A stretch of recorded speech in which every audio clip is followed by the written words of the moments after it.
The heath at night isn't empty, it only pretends to be. I'd come up to Parliament Hill for the kind of quiet you can't buy in Zone 1, air that doesn't taste like brake dust, darkness that isn't made by switching off a screen. The city still glowed in the distance, London laid out like a circuit board, bright faults, steady currents, while the grass under my shoes drank whatever light the moon could spare. I wasn't supposed to be there, not really. The posted signs were polite enough, the kind of polite that means we'll still fine you.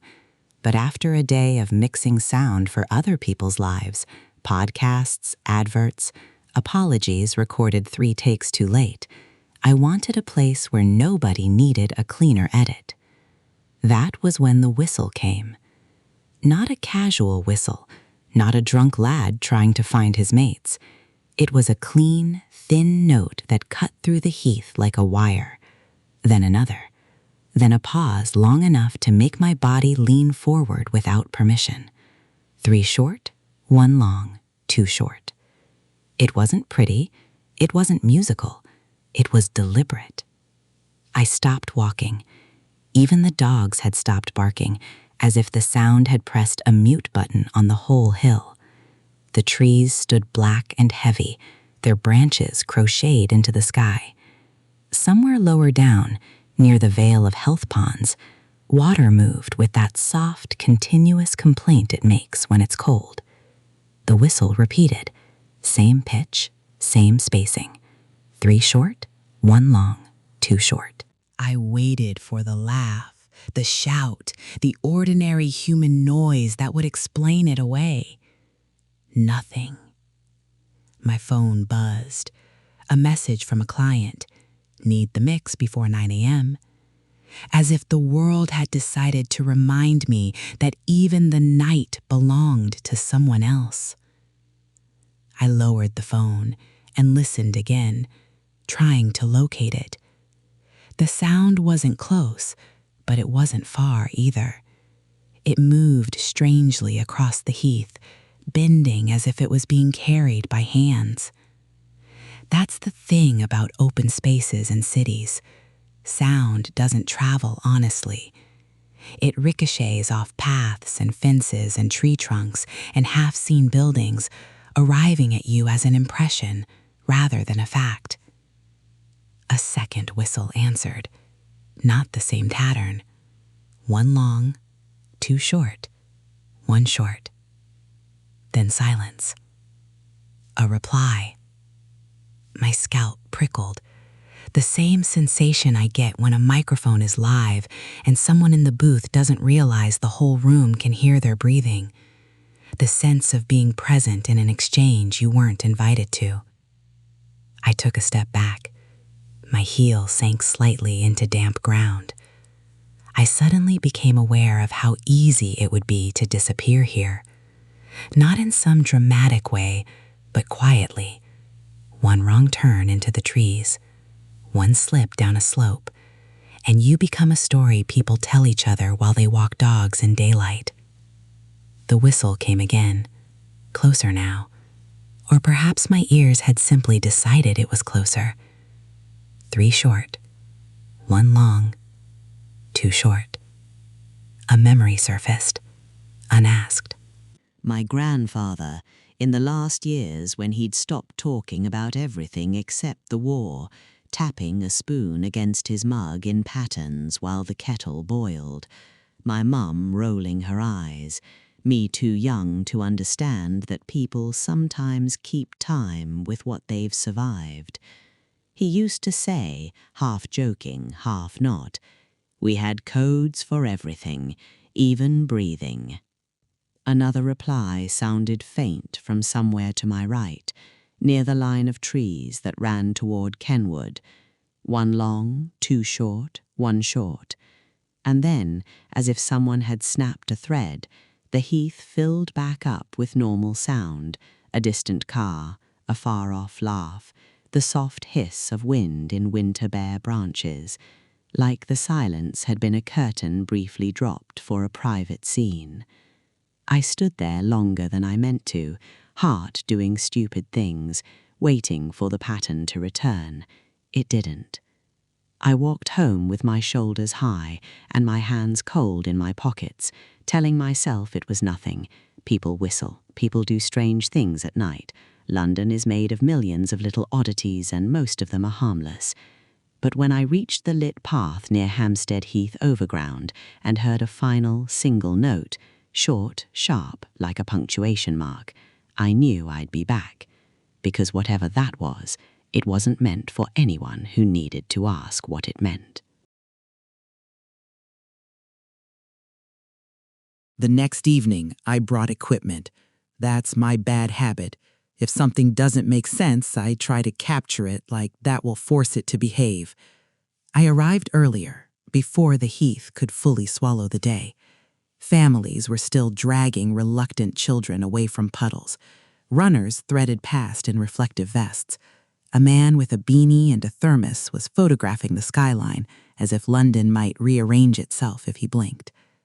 I waited until those people thinned, until the benches became shadows, and the paths felt less like public routes and more like suggestions. Then I found a spot near a rise where sound would carry, close enough to Parliament Hill to hear the city hum, far enough to feel the trees. I set up a small recorder, the kind I use for field ambience, 2 microphones spaced apart, aimed at the dark. I told myself I was collecting atmosphere. I didn't tell myself what I was really doing, listening for a pattern that might not return and hoping it would. Night settled. The temperature dropped like a decision. At first, nothing, just the ordinary components of the Heath: wind, distant sirens, the occasional crunch of gravel under someone else's shoes.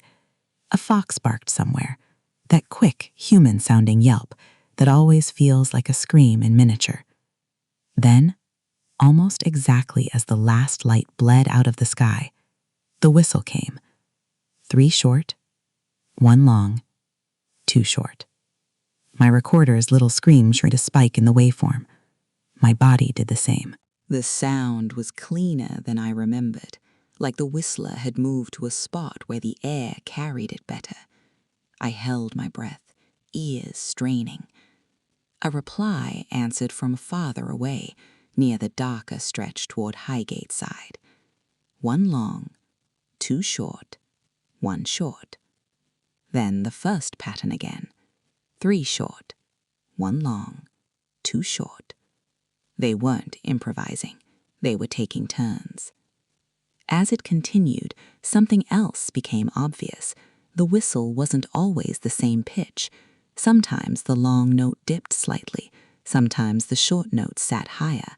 Not enough to be musical, but enough to suggest intention, like the differences were part of the message. I glanced around, and that's when I saw her. A woman, late 50s maybe, bundled in a long coat, standing still beside a path that led toward the ponds. She wasn't walking a dog. She wasn't on a call. She was just there, listening the way you listen when you know what you're hearing. When the whistle paused, I approached carefully, keeping my hands visible like that mattered. "Sorry," I said, voice low. "Do you hear that?" She looked at me as if deciding whether I was stupid or dangerous. "I hear it," she said. Her accent was London, but softened by years. Maybe she'd lived elsewhere and come back. "You won't be the first." "What is it?" She let out a small breath that could have been a laugh or a warning. "Old tricks," she said. "The Heath keeps old tricks." The whistle sounded again, and in the brief silence between notes, I heard something I hadn't noticed before. A faint click, like a metal object being covered and uncovered, as if someone was using the whistle to time something else. The woman's eyes flicked toward the trees. "They used to do it in the war," she said suddenly, as if she couldn't stop herself. "Signals. Not like Morse, not exactly. special patterns. You'd hear it and know whether to run, hide, or follow. My throat tightened. Who used to do it? She looked at me again, more sharply now. You don't want to know, she said. You think it's a story. It isn't. She turned to leave, then paused. If you're recording, she added, be careful what you catch. Some sounds don't like being capped. Then she walked down toward the ponds and disappeared into the dark. I stood there with my recorder running, heart thudding, and watched the trees like they might move. The whistle continued for another minute, then stopped abruptly, midnight, mid-thought, as if whoever was doing it had seen something or had gotten what they came for. I packed up quickly, fingers clumsy in the cold. On the walk back, I replayed the audio through headphones. The pattern was clear, too clear. And underneath it, buried in the noise floor, there was a second thing, a faint rhythmic sound, like footsteps, many of them, starting and stopping in time with the whistle. The next day, I didn't go to my studio. I went to the British Library. That's where I go when I'm trying to pretend my curiosity is academic.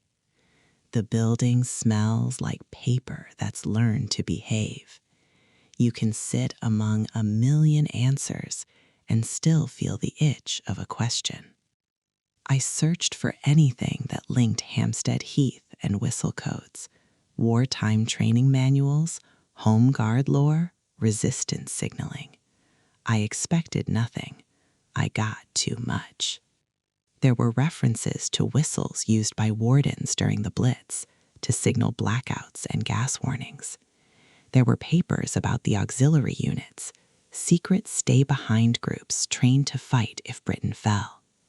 There were footnotes about field signals and night coordination, the sort of things that get politely described, then quietly locked away. One line snagged my attention in an old scanned newsletter from the late 1940s, written by someone who sounded like they'd spent too many nights being brave. Hampstead's Heath signal proved effective for collection work. Pattern was not Morse, but a localized code. Localized, as if the Heath had its own language. I wrote down the reference number and requested the box. An hour later, a librarian slid a folder across the desk. The paper inside was thin and yellowed, full of typed reports that had been handled carefully, as if fingerprints might be dangerous. Most of it was boring bureaucratic language, until I found a page with a small hand-drawn table, like someone had copied it in a hurry. The heading read, Heath Whistle Key, H.C., 1943. Below it, patterns. 3 short, 1 long, 2 short. Move package. 1 long, 2 short, 1 short. Eyes on. 2 short, 2 long, clear path. 1 long, 3 short. Hold. And more. Enough to make my stomach drop. Because the pattern I'd recorded wasn't random. It translated cleanly to a phrase someone could use in the dark. Move package. And the reply, eyes on. Someone on Hampstead Heath was using a wartime key to say, very calmly, in the open air, move the package. Eyes on. I stared at the page as if it might start lying. A cough behind me made me jump. A woman stood at the end of the table. Early 40s, hair pinned back, scarf tucked neatly. The kind of person who looked like she belonged among archives. You found it, she said. Not a question. I blinked. Sorry? She nodded toward the page. The Hampstead whistle key. Most people don't know it exists. How do you... I teach 20th century history. she said. University College. Elspeth Ward. She held out a hand. Her grip was warm, confident. And you look like someone who's just realized the past isn't dead. I hesitated, then told her about the whistle on the heath, the recordings, the patterns. Elspeth didn't smile. She didn't look skeptical. She looked annoyed, as if something she'd hoped would stay theoretical had stepped into the real world with muddy shoes. That key was used for coordinated pickups, she said quietly. Sometimes rescues. Sometimes removals. Abductions, I said. Her eyes flicked to mine. Yes. A silence settled between us, thick with library air and unspoken things. Why would anyone use it now? I asked. Elspeth's fingers traced the edge of the page, not touching the ink. Because it's obscure, she said. Because it sounds like nothing. Because it carries over distance. Because it's perfect for a place like the Heath. I swallowed. What do you mean by removals? Elspeth closed the folder gently. I mean, she said, there were operations in London that never made it into the clean version of history. People disappeared, not always into enemy hands. Outside, the city went on, buses and headlines and predictable problems. Inside my chest, the whistle pattern replayed, crisp and cold. Move, package. And for the first time, I understood what the woman on the heath had meant. Some sounds don't like being kept.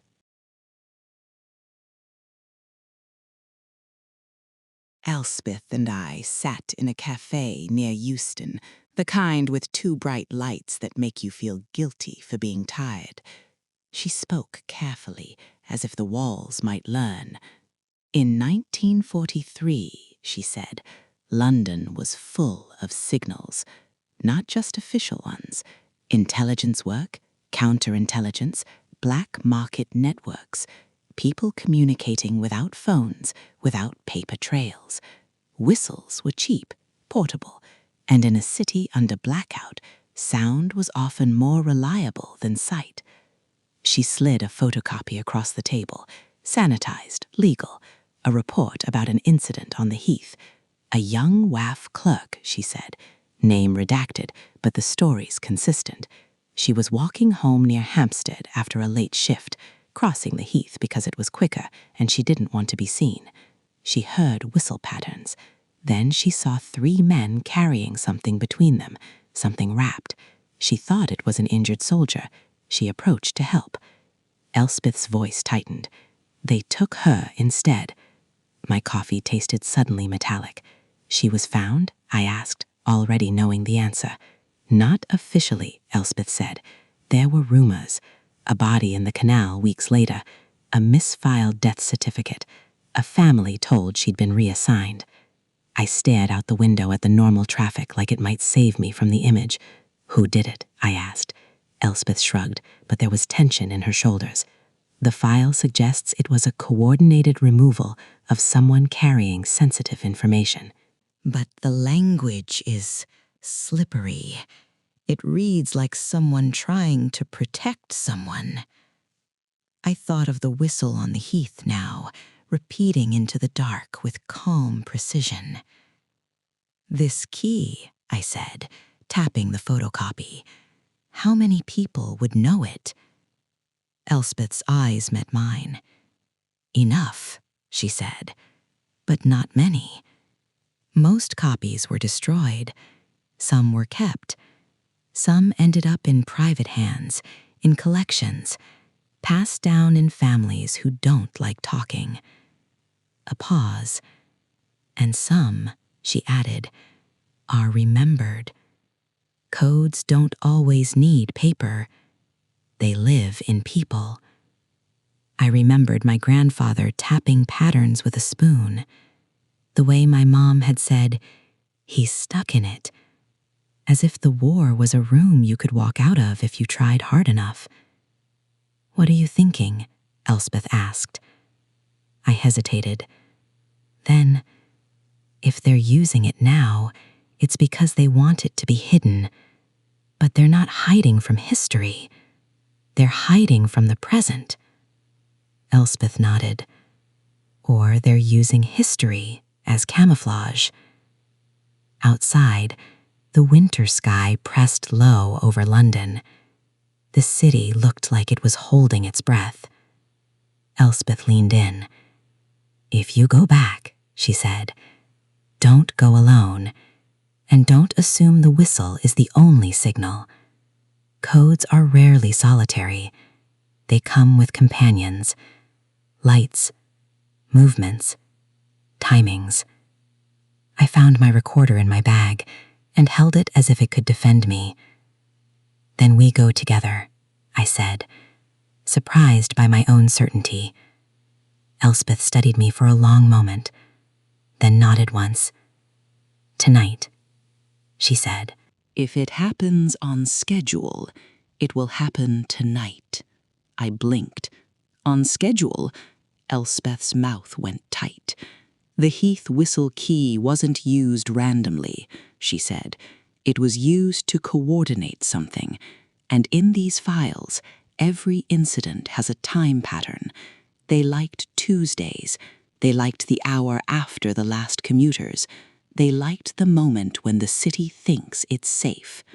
She stood, putting on her coat.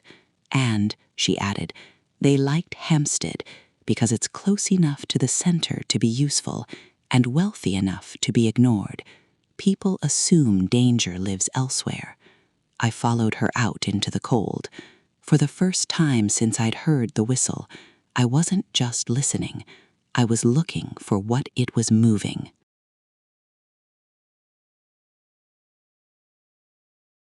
I spent the afternoon cleaning audio.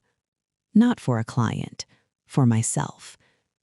I loaded the recording into my software and zoomed in until the whistle became a landscape of peaks. The pattern was there, obvious. But what I cared about was the noise under it, the other sounds the whistle was hiding or timing. When I filtered out the whistle frequency, the background came forward like a face emerging from darkness. Footsteps, yes, but not just walking. A stop and start rhythm. A hush, a brief burst of movement, then stillness again. And then, faint, almost lost in wind, a low chime, like a bicycle bell or a metal latch, repeated in time with the whistle's long note. Someone wasn't just communicating, they were coordinating actions. At 4:30, my phone buzzed with a notification. Unknown number, no caller ID. A text message. "Stop recording the Heath."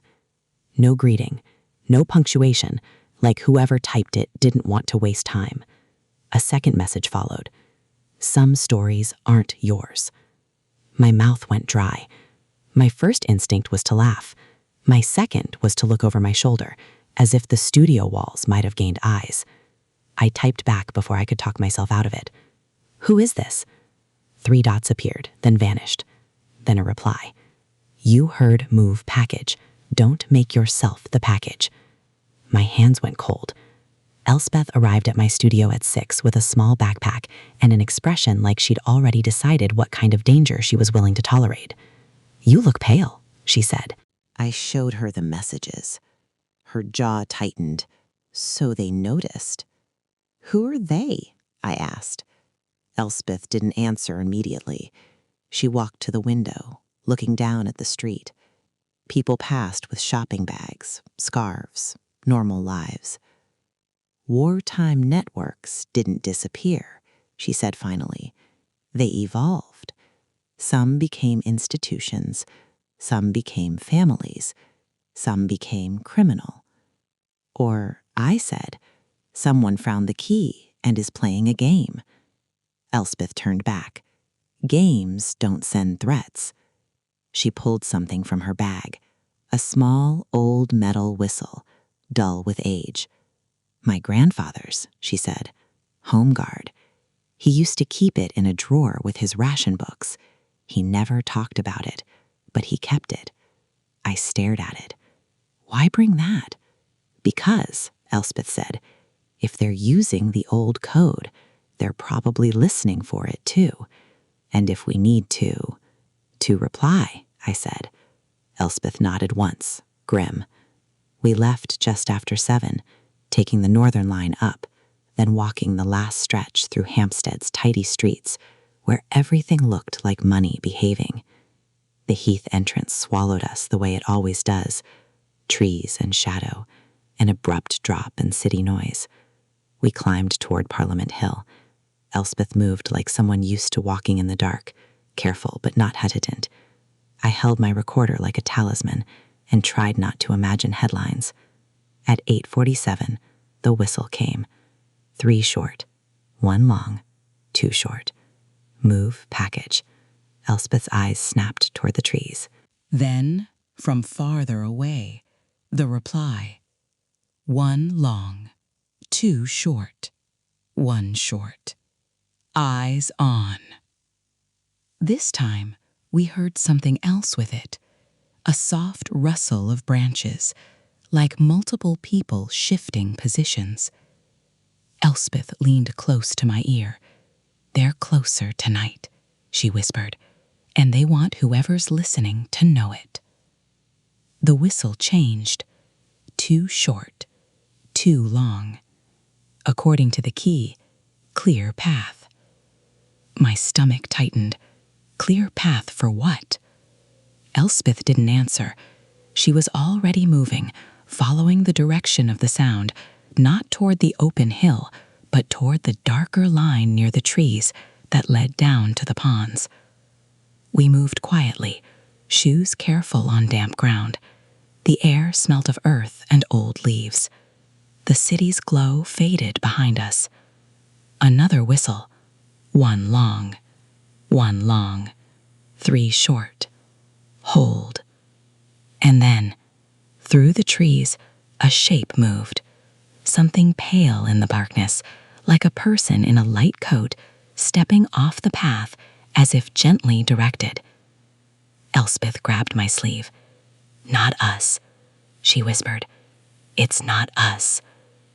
But the fear didn't relax, because whatever was being moved, it was being moved now.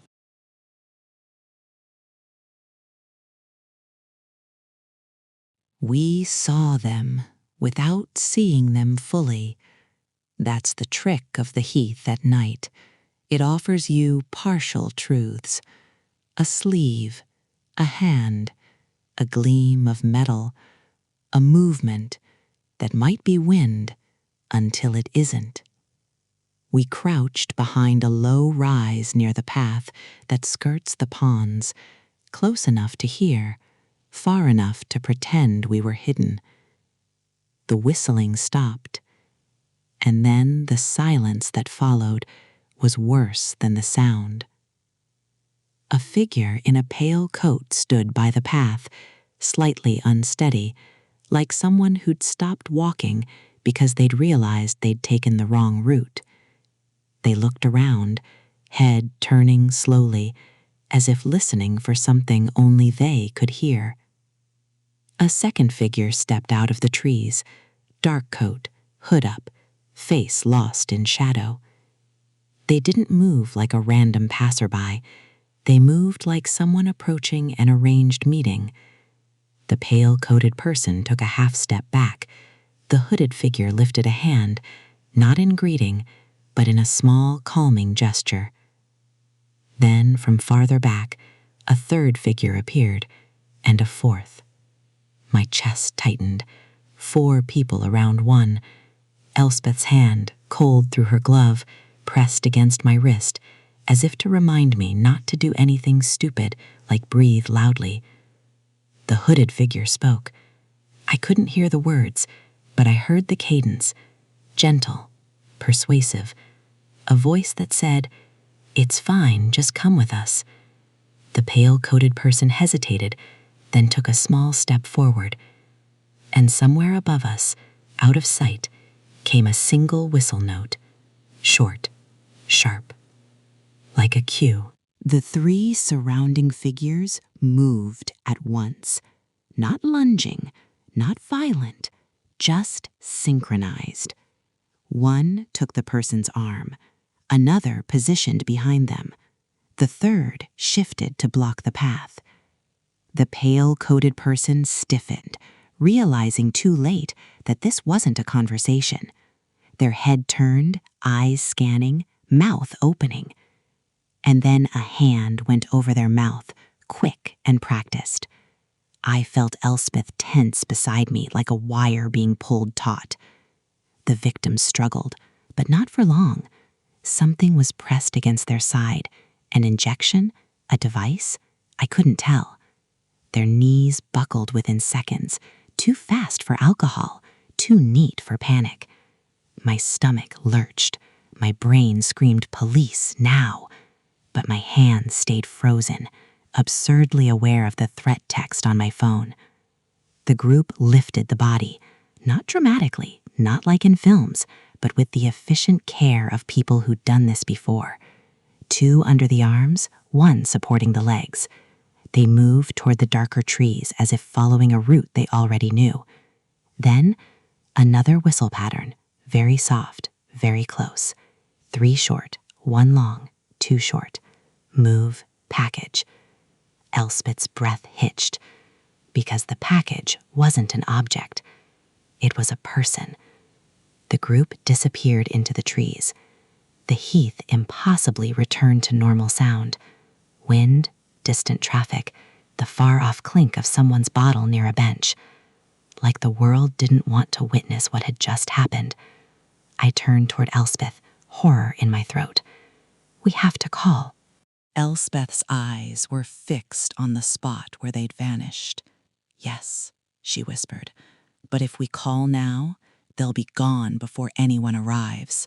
They have a route." "A route to where?" Elspeth swallowed. "There were shelters on the heath in the war," she said. "Storage areas, old access points, places people forget exist." She glanced at me, and in her gaze was something I didn't like, something like recognition. "Do you know," she whispered, "what the key says for drop?" I shook my head, throat tight. Elspeth's voice was very small. "It's the pattern they used," she said, "right before someone stopped being a person and became a problem that needed burying." She stood slowly, and we just heard "move package," she said, "which means this is only the beginning." We started after them, not running. Running would make noise, would make us visible, but moving quickly, quietly, hearts beating so hard it felt like the heath could hear. The trees swallowed us, and somewhere, deeper in the dark, a whistle sounded again, too short, too long, like a door opening. Clear path.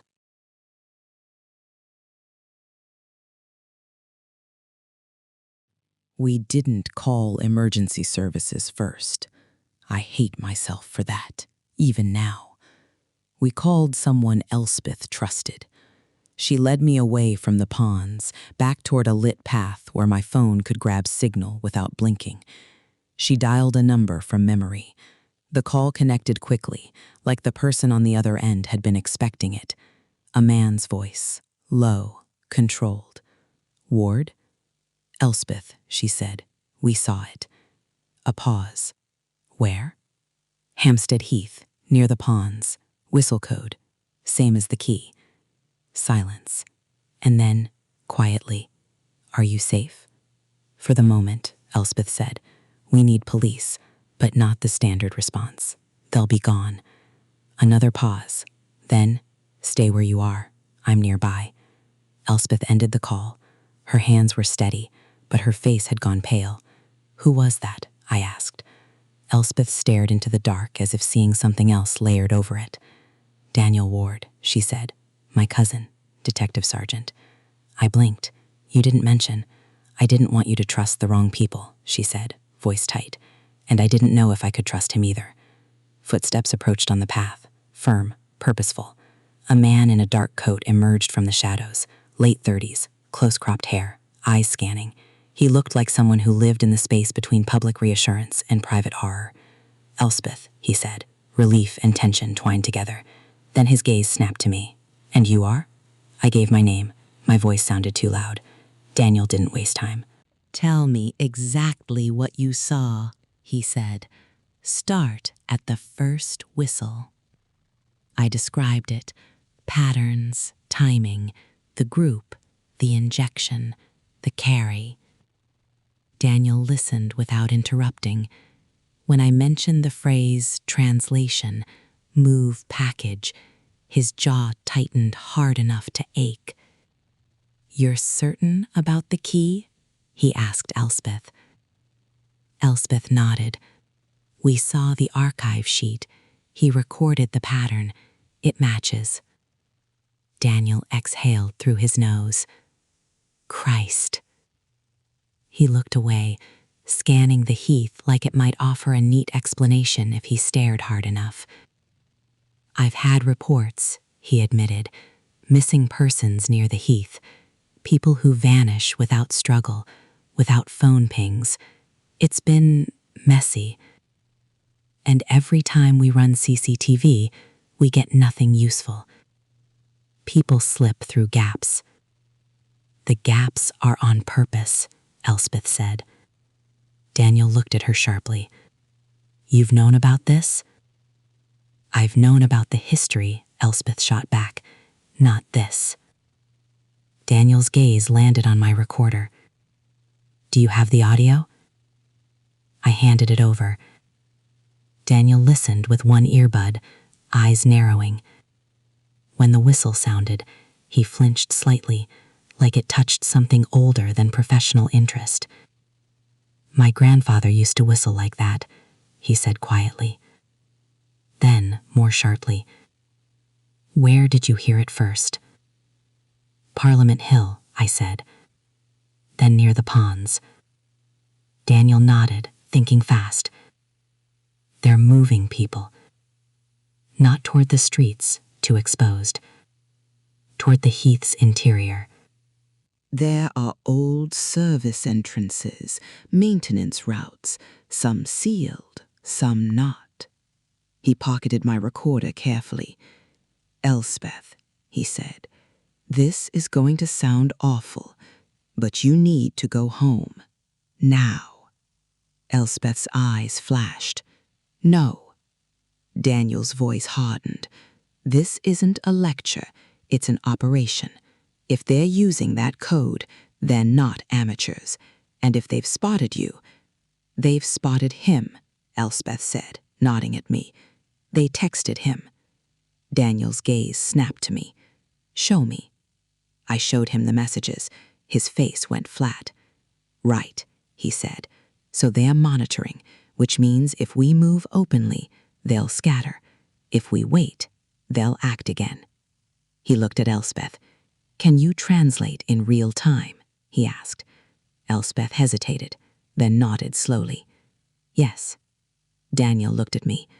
And you, he said, can record, catch evidence, directional mic, timestamps. That's useful. My stomach turned. Useful was a cold word for what we were stepping into. Daniel's phone buzzed. He answered, listened, then swore under his breath. We've got another report, he said. A woman last seen near South End Green. She texted her sister. Weird whistle. Then nothing. He met our eyes. They're hunting, he said, and the heath is their theater. Elspeth's face hardened into something resolute. Then we stop them, she said. Daniel looked past us into the trees, where the darkness waited patiently. Then we try, he replied. And somewhere in the distance, faint as a memory, a whistle sounded. 3 short, 1 long, 2 short, like a signal that the night was still moving.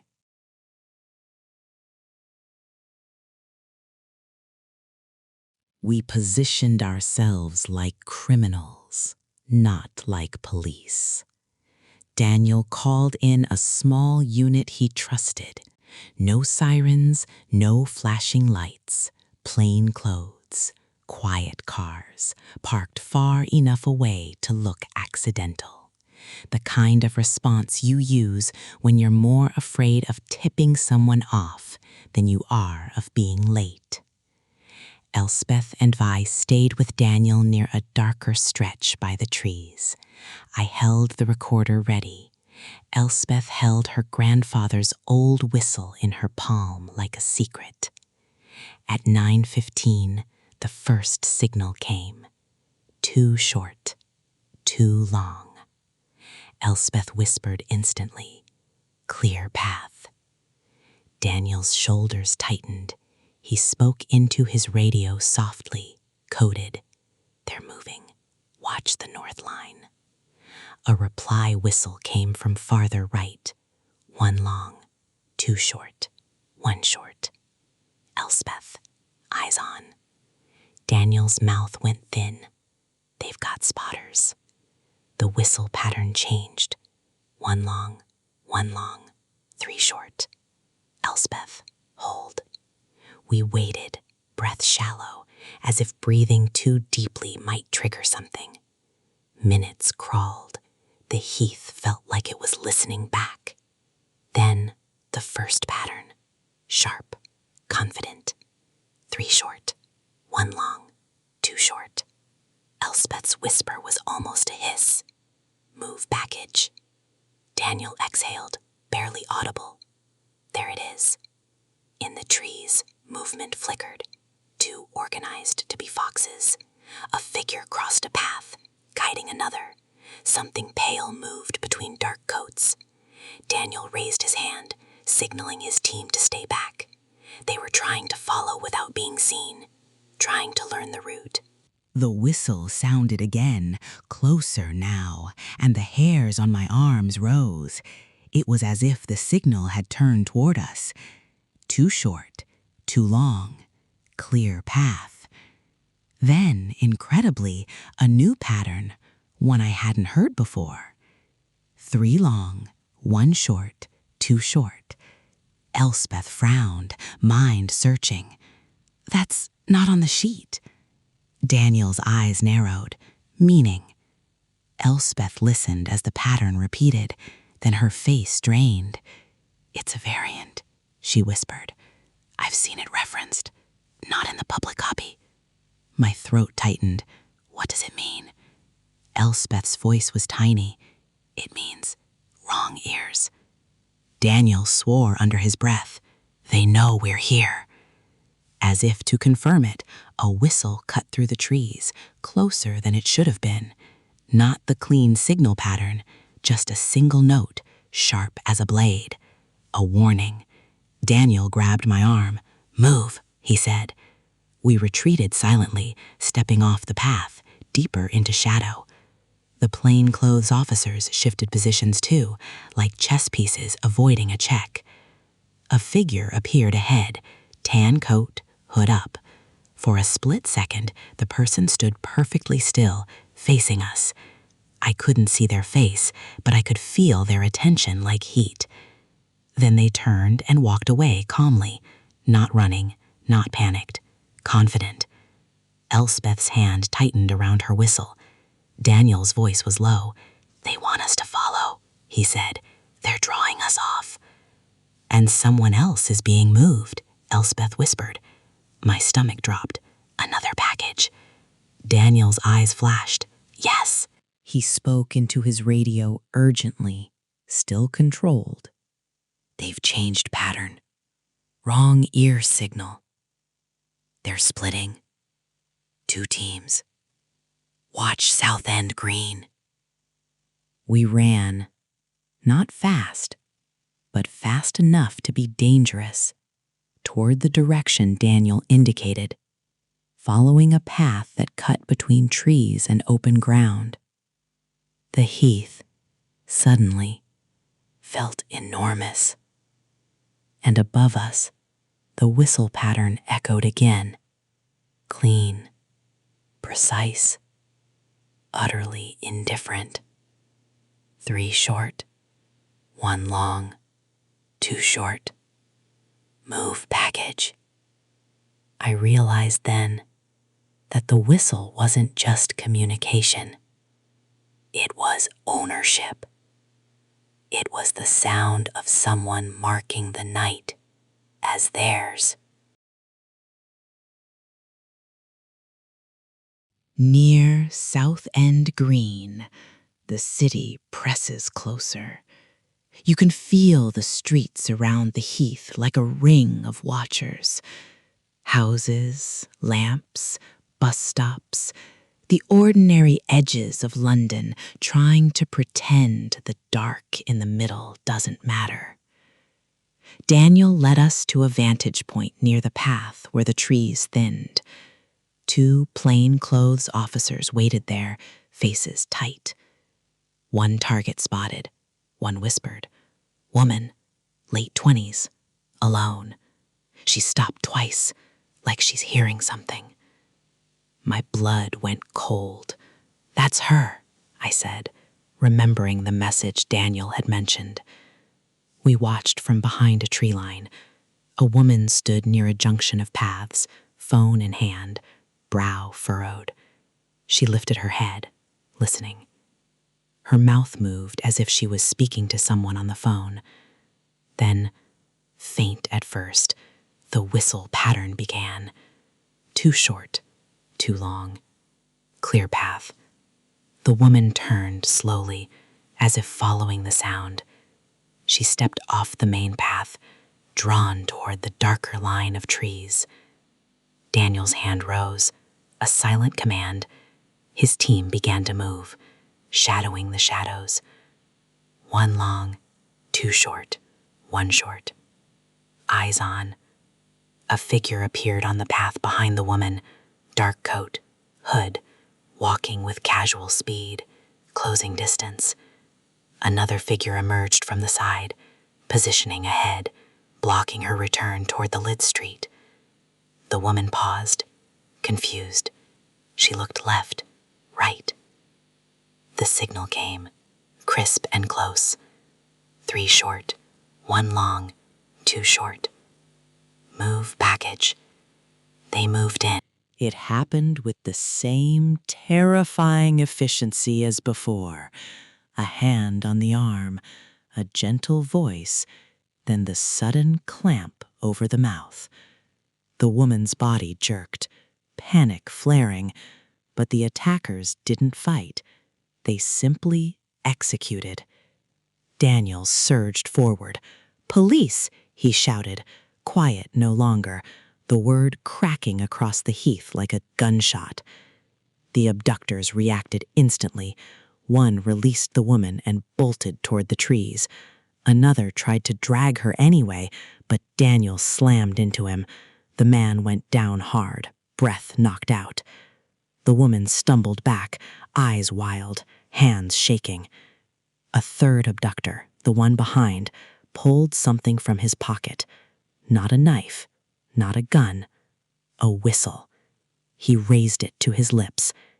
Elspeth, without thinking, lifted her grandfather's whistle and blew. 1 long, 1 long, 3 short. Hold. The abductor froze for a fraction of a second, shock flashing through his posture like electricity, because someone had answered in the old language. Daniel used that fraction. He tackled the man, driving him into the ground. The 3rd abductor, the spotter, vanished into the trees. Officers ran, radio chatter erupting.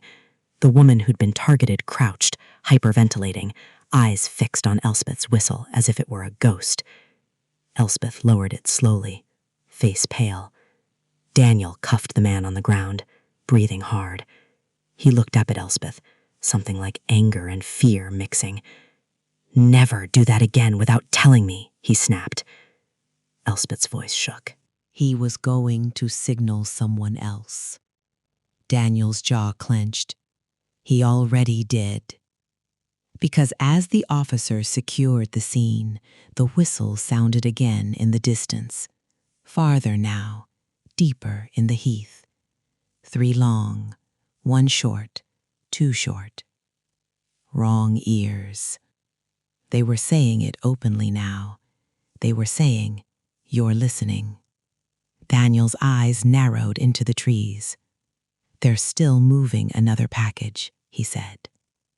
I looked at the woman we'd saved, at her trembling hands, at the terror settling into her bones like cold. Then I looked toward the heart of the heath, where darkness held its breath. And I knew whatever we'd stopped here was only the outer ring. The real operation was deeper, and it was still happening. The captured man wouldn't speak at first, not even to Daniel, who knew exactly how to ask without raising his voice. He stared at the ground, lips pressed tight, as if silence was a loyalty oath. Then Elspeth stepped close and said quietly, not to him, but to the air between them, "You're using the wrong history." The man's eyes flicked up, sharp, defensive. Elspeth's voice stayed calm. "That key wasn't for street thieves," she said. "It was for state work. You didn't learn it to steal wallets." The man's mouth twitched. "State work," he muttered, like the words tasted sour. Daniel leaned in. "Where are they taking people?" The man laughed once, humorless. "Where you can't see," he said. A whistle sounded in the distance again, faint now, like a heartbeat in the trees. Daniel's phone buzzed. He listened, then his face went grim. "We lost the other team," he said. "They're not responding. 2 officers went into the north line and nothing." Elspeth's eyes widened. "Nothing?" Daniel's voice tightened. "Their radios went dead, like someone stepped into a pocket." My stomach turned. "A pocket?" Elspeth whispered. "Air raid shelters, tunnels, old service routes. They block signal." Daniel looked at the heath as if seeing the wartime map beneath it. "There's an old shelter near the northern edge," Elspeth said quickly. "I read about it. It was sealed, but nothing stays sealed forever," Daniel finished. He nodded to an officer. "Get her safe to the car," he ordered, indicating the rescued woman. Then to another, "Take him in." Daniel turned to Elspeth and me. "You're not coming," he said, voice leaving no room. Elspeth's eyes flashed. "Daniel!" 2 of my people just vanished into that dark, Daniel snapped, fear punching through his control. "I'm not taking civilians into it." "I'm not a civilian in this," Elspeth said, voice trembling with anger. "This code, this is my research, my family, my—" Daniel's face softened for a fraction, then hardened again. "That's exactly why you're not coming," he said. I surprised myself by stepping forward. "Then take me," I said. "I'm already involved. They already threaten me. I can record." Daniel stared at me as if weighing risk. Then with a tight exhale, he said, "Fine, but you do exactly what I say. You stay behind me. If I say run, you run." Elspeth opened her mouth. "No," Daniel said sharply. "Elspeth, no." Elspeth's gaze locked on him. For a second I saw something older between them than cousins, a shared inheritance of silence. Then Elspeth did something I didn't expect. She didn't argue. She reached into her pocket and handed Daniel the old whistle. "Then take that," she said quietly, "because if you hear wrong ears, it means they've seen you. And if you need them to freeze, if you need them to hesitate, blow hold." Daniel took it carefully, like it was a weapon. He looked at Elspeth, voice softer. "Go home," he said. "Please." Elspeth's eyes glistened, but she nodded once. Daniel signaled his remaining officers. We moved into the darker part of the heath, toward Kenwood, toward where the trees thickened and the paths stopped looking like paths. The wind shifted, the city noise faded. The heath became something else. After 20 minutes of careful movement, we found it. A low concrete structure, half hidden by brambles, its entrance disguised by shadow and foliage. A door set into the earth, old and heavy, like the mouth of something buried. An air raid shelter. Daniel crouched, inspecting the lock. It had been cut recently. Fresh metal, fresh intention. One of the officers muttered, "Bloody hell." Daniel lifted a hand, signaling silence. From inside the shelter, faint, as if through soil, we heard it. A whistle. 3 short, 1 long, toe short. Move package. Daniel's eyes went hard. He drew his torch, clicked it off, then on again briefly, shielding it with his palm. "We go in," he whispered. The shelter door creaked open, like it was reluctant to admit the present, and the darkness inside swallowed the light whole. The air inside was damp and stale, smelling of old concrete and forgotten breath. Our footsteps echoed, soft but accusing. Daniel led, torch angled low. The beam caught graffiti, names, dates, crude drawings, layers of people who'd used the shelter long after the war for entirely different reasons. The tunnel sloped down. Signal vanished. My phone went dead in my pocket, like a lifeless thing. Somewhere ahead, a faint shuffle, then silence. Daniel raised a fist. We froze. A whisper carried from the dark, male voice, close enough to be dangerous. "Wrong ears," it said softly, almost amused. My heart slammed. The torch beam snapped up, catching movement, a figure stepping back into shadow, face masked by darkness. Daniel lunged forward, but the figure moved like smoke, slipping behind a concrete pillar. A second figure appeared on the opposite side, blocking. They were herding us. The whistle sounded, close, too close. 3 long, 1 short, 2 short. Wrong ears. Then, from deeper in the shelter, another whistle answered, 2 short, 2 long. Clear path. They were coordinating around us, moving something past us in the dark. Daniel's voice was low and deadly.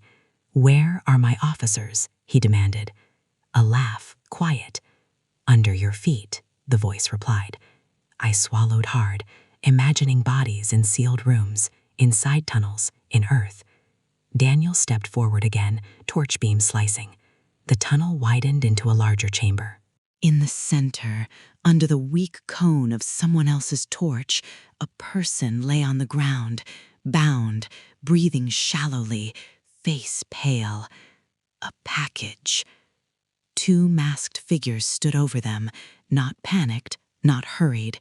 They looked like people finishing a job. Daniel moved, gun drawn now, voice sharp. "Police, hands where I can see them."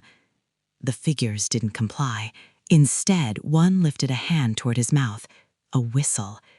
Daniel reacted without thinking. He raised Elspeth's whistle and blew. 1 long, 1 long, 3 short. Hold. For a second, the chamber froze. Even the masked figures hesitated. That hesitation saved a life. Daniel surged forward, officers behind him, the fragile moment collapsing into motion. One masked figure bolted. Another swung something, metal bar maybe, catching an officer's shoulder with a dull crack. Chaos erupted in the confined space, torches flashing, bodies colliding, breath loud in stale air. I stumbled back, trying to keep the recorder steady, capturing everything, footsteps, grunts, the sharp sound of cuffs, the echo of a whistle dropped onto concrete. Daniel reached the bound person, ripped tape away, checked their pulse. Alive. Barely. Then he looked up, eyes blazing. "Where's the other one?" he snarled.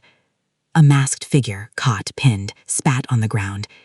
"You think you stopped it," he hissed. "You stopped a decoy." Daniel's face went still. "What?" he demanded. The figure laughed through a split lip. "The Heath has more than one door," he said. "And you're late." A whistle echoed from somewhere deeper, through a side tunnel Daniel's torch hadn't reached. 3 short, 1 long, 2 short. Move package. Daniel's eyes snapped toward it. "Stay with them," he barked at an officer, indicating the rescued person. Then he sprinted toward the side tunnel, torch beam bouncing wildly. I followed, because I'm stupid, because my legs moved before my brain could argue. The side tunnel narrowed, wall slick. The air grew colder. Ahead, the whistle sounded again, fainter now, retreating. Then something else, a muffled cry. Daniel rounded a corner and stopped dead. A second chamber opened up, smaller, lower. A metal door stood open at the far end, leading upward, another exit. And on the floor, in the harsh white of Daniel's torch, lay 2 things. A police radio, smashed, and a plainclothes officer, one of Daniel's missing team, alive but unconscious, wrists bound, mouth taped. Daniel swore, ripped the tape off, checking breathing. The officer groaned. Daniel's shoulders sagged with relief for half a second, then tightened again. Because beyond the open door, somewhere above ground, the whistle echoed, fading, moving away, heading out into London. They'd taken someone else. Not the decoy on the ground, not the woman we saved. The real package. Daniel clenched the old whistle in his fist. "Who?" he whispered, more to himself than anyone. And the Heath, indifferent, answered only with the soft sound of wind, moving through trees, above the buried concrete. Back above ground, the night hit us like a slap. Cold air, open sky, the shocking normality of trees standing still. Daniel got the unconscious officer carried out. He called for backup the moment signal returned, voice clipped, furious. But I could hear something in it too, dread. Elspeth was waiting near the edge of the heath, exactly where Daniel had told her not to be. She stood under a street lamp, face pale, eyes bright with worry. Daniel saw her and for a second looked like he might shout. Instead, he strode toward her, grabbed her arm, checked her like she was evidence of his own fear. "You're here," he said sharply. Elspeth's voice shook. "I couldn't. Daniel, did you stop them?" "We stopped a team," Daniel said. "Not all." Elspeth's A's flicked to my recorder, to my face, reading the terror there. "What did they take?" she whispered. Daniel hesitated. Then, quietly, "We don't know yet, but the man we caught said we stopped a decoy."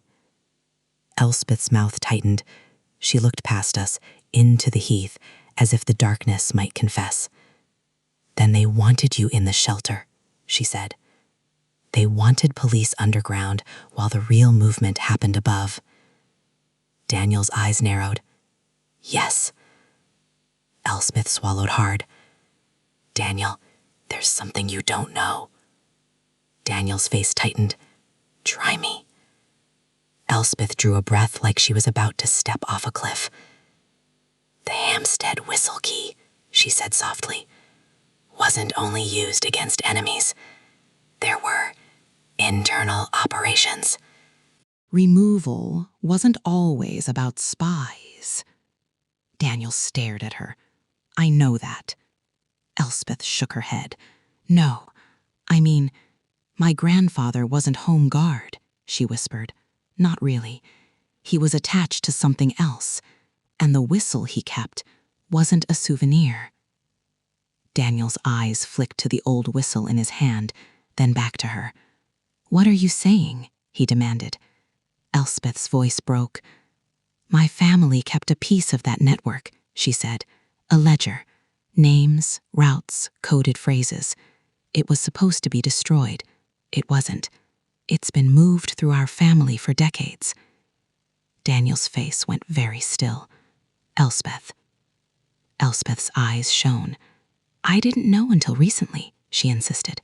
I found it in a box after my mom died, and I thought, if I studied the code, if I understood it, I could...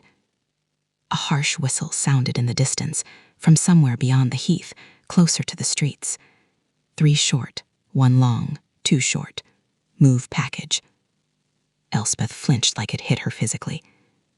Daniel's voice was low, lethal. They're not just abducting random people, he said. They're retrieving something, or someone connected to that ledger. Elspeth nodded, shaking. Yes. I stared at them, the pieces clicking into place in my stomach like teeth.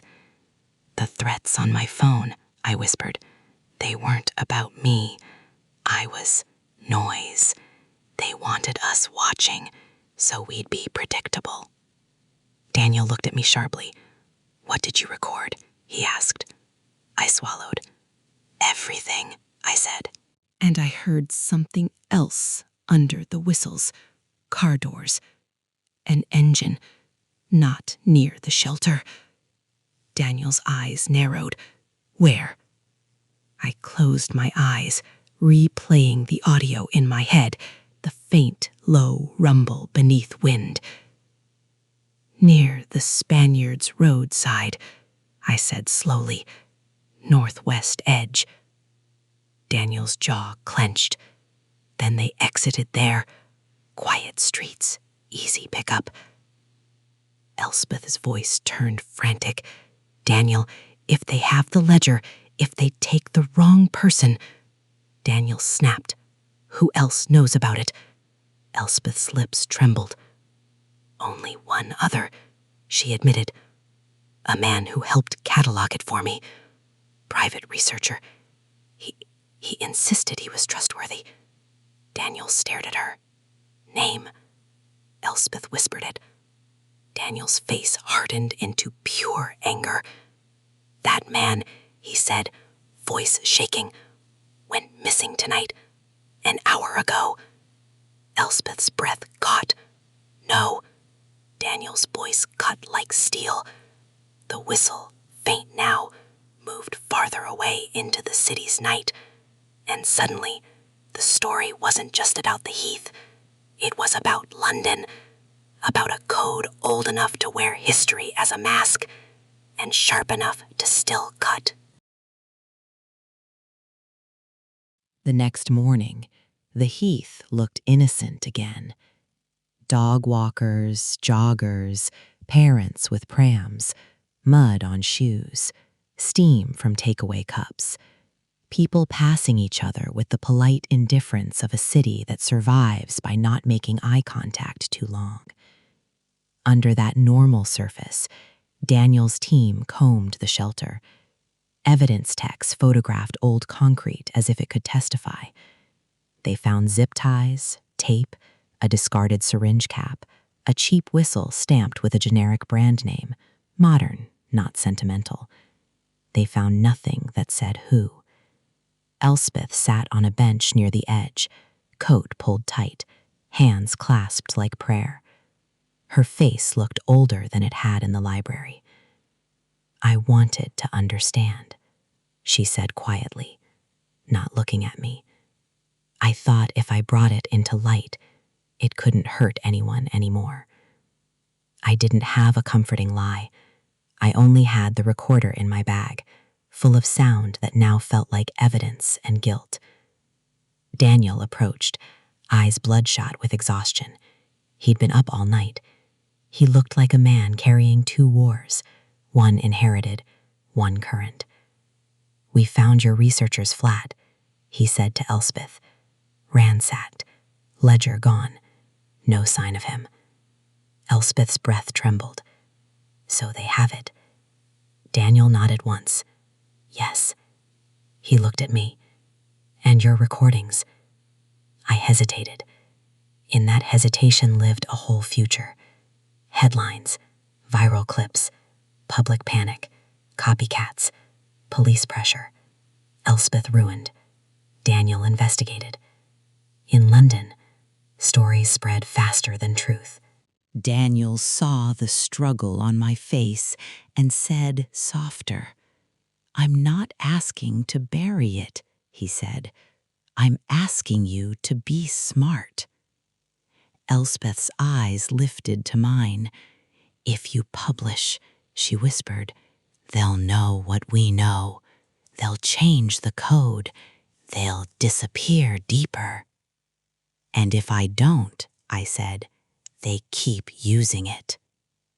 The heath wind moved through bare branches like a sigh. Daniel's phone buzzed. He answered, listened, then his face went pale. "What?" Elspeth asked, panic sharp. Daniel swallowed. "We just got a report," he said. "A man in Camden heard whistling outside his building at 2 a.m.